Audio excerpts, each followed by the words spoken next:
Order को challenge करना चाहते थे उद्धव ठाकरे की सरकार। सर, बहुत अहम भूमिका रही ना सिर्फ पटना में एफआईआर दर्ज कराने में, बल्कि सीबीआई की बहुत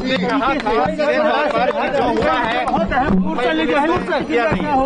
डीजीपी साहब देखिए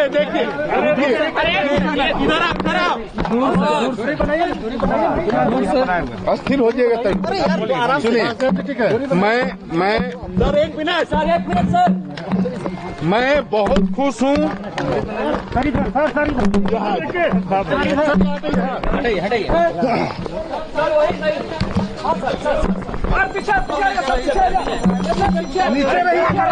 नीचे ऊपर मत चलो। सर, पहली प्रतिक्रिया क्या होगी? मैं बहुत खुश हूँ। बोलिए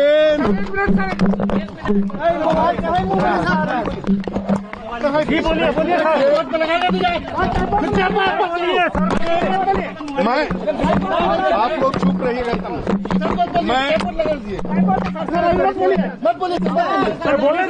मैं बहुत खुश हूँ। ये अन्याय के विरुद्ध न्याय की जीत है।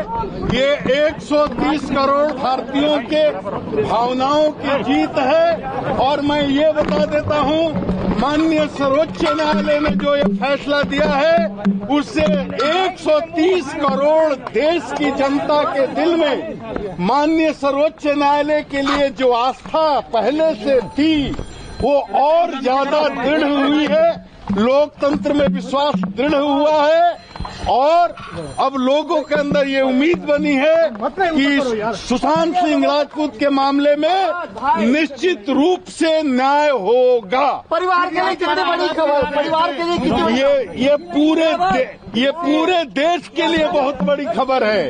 पूरा देश इस खबर का इंतजार कर रहा था। हम लोगों पर आरोप लगाए जा रहे थे कि आपने क्यों केस किया, हमको अनुसंधान नहीं करने दिया जा रहा था और हमने अपने आईपीएस अफसर को भेजा, उसको कैदी की तरह रात में 12 बजे क्वारंटाइन कर दिया गया। उसी से लोगों को लग रहा था कि कोई न कोई गड़बड़ है। हम लोगों ने जो भी काम किया कानूनी रूप से, संवैधानिक रूप से सही काम किया। माननीय सर्वोच्च न्यायालय ने इस पर अपनी मुहर लगा दी है। हम लोग इसमें आगे यही उम्मीद करते हैं कि लोगों को धीरज के साथ इंतजार करना चाहिए।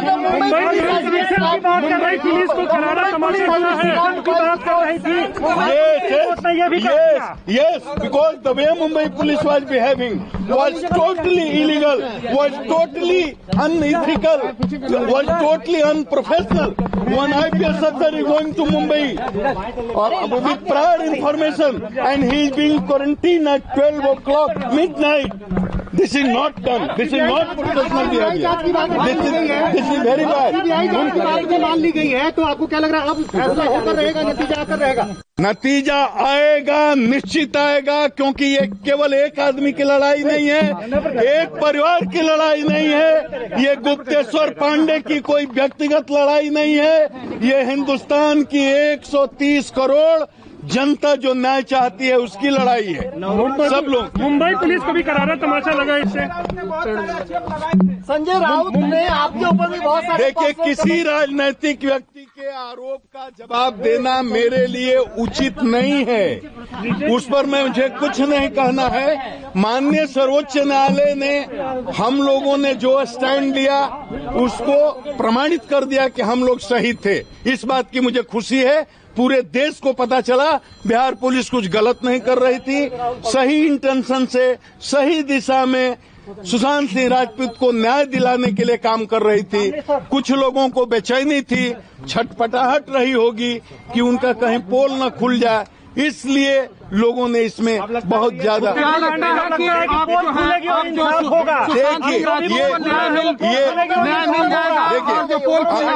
देखिए केस के प्रकृति पर समय निर्भर करता है। 1 महीना में होगा, 3 महीना में होगा, समय सीमा निर्धारित नहीं की जा सकती। लेकिन चूंकि ये बहुत ही हाई प्रोफाइल केस है, पूरे देश की नजर इस पर है और एक बहुत ही प्रोफेशनल इन्वेस्टिगेटिंग एजेंसी कर रही है और माननीय सुप्रीम कोर्ट इसकी मॉनिटरिंग कर रहा है, उसके आदेश से मतलब ये हुआ है।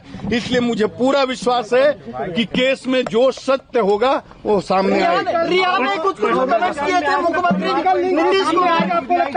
बिहार के मुख्यमंत्री पर कमेंट करने की औकात रिया चक्रवर्ती की नहीं है जी, उसने कुछ किए थे उसको रिया चक्रवर्ती की औकात नहीं है बिहार के मुख्यमंत्री पर टिप्पणी करने की। कमेंट पटना पुलिस की जांच सही थी, इसका मतलब पटना पुलिस जो कर रही थी बिल्कुल कानूनी तरीके से, संवैधानिक तरीके थे, सही काम कर रही थी। और बिहार के मुख्यमंत्री ने जो सपोर्ट किया, आज सुशांत को अगर न्याय मिलने की उम्मीद बनी है, इस मुकाम तक लड़ाई पहुंची है, तो बिहार के मुख्यमंत्री के सपोर्ट के कारण। इंसाफ नहीं मिला है, समय लगता है। केस मामले में कैसे ये तो सीबीआई में रही इनको काबिल भाई इनको हर केस 100 का 100 केस सब केस खुल जाते हैं, ये कोई जरूरी नहीं है।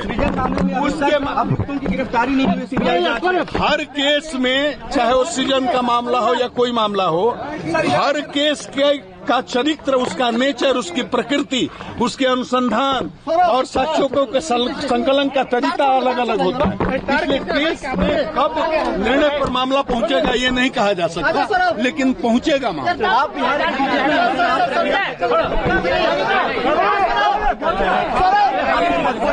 जी, औकात का मतलब क्या होता है आप बताइए। शोभा देता है, मैं इस बात को रिपीट कर रहा हूँ कि रिया चक्रवर्ती की ये हैसियत नहीं है कि बिहार के मुख्यमंत्री पर टिप्पणी करें।